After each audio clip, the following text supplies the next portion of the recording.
Greg, thank you for coming upstairs to the studio today. You're welcome, Dr. Reed. As you know, the tape is going to be shown to some students, and we signed all those papers that said it was okay to do that.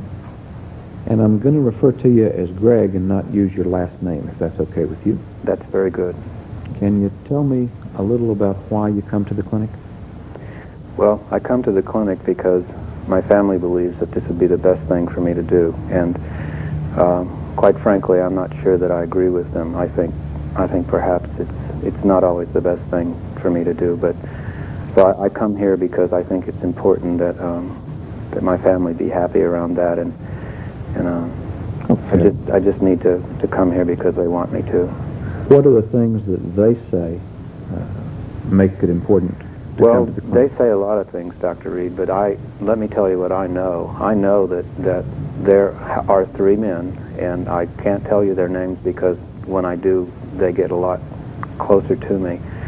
But there are 3 men that occasionally do things to me that are very bad, and these men they all wear beards, and I have seen them on occasion, and my family doesn't agree with me, and it sounds like a very frightening experience. it is very frightening when they get very close. Now, I've chosen to go to the hospital because it's safe there. What else happens to you when you're in the hospital? Are some medications prescribed? Or? Well, yes, sir, they do give me Haldol. They give me Haldol, and I take that medication. For the most part, I take that medication, yes, sir. What does the Haldol do, as far as you can tell? I'm not sure what it does, sir. I really don't know. They tell me that it calms me down and helps me to think clearly, but I'm not sure that that's true. I'm not at all sure that's true. I believe probably it's just something that I do to please them, and because I'm pleasing them, I feel better. The men that you occasionally see, do they ever talk to you, or do you ever hear people talking to you that other people can't hear? Oh, yes, sir. They whisper. They whisper so that I can hear them. And sometimes other people can hear them because when I have a job, sometimes I have a job and they will whisper things to my boss, and then he'll fire me. They say bad things about me, and sometimes they tell me to do bad things, and I have to really watch that because they're always there. What kinds of things might they tell you to do? Well, they've told me to do things like steal from a store and to yell at people and to want to throw things sometimes. And has that sometimes gotten you into trouble? Well, yeah, it has sometimes, yes. When they get very close to me, I've had that happen, yes, sir. Can you recall about how many times they've gotten close to you and you've had to go into the hospital? Oh, yes, sir, I know exactly. 3 times they've gotten so close to me that I had to go into the hospital and keep the doors locked, yes, sir. What was the first time?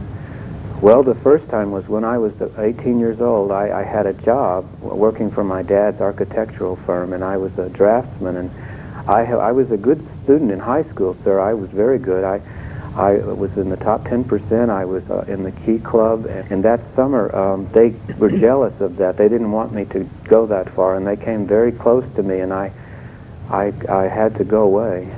Okay. Excuse me. Let me ask you a little bit about... Are we going to be here a long time? I can't stay here a long time. I have to keep moving, you know, because if they find that I'm here and talking about them, it's going to be bad for me.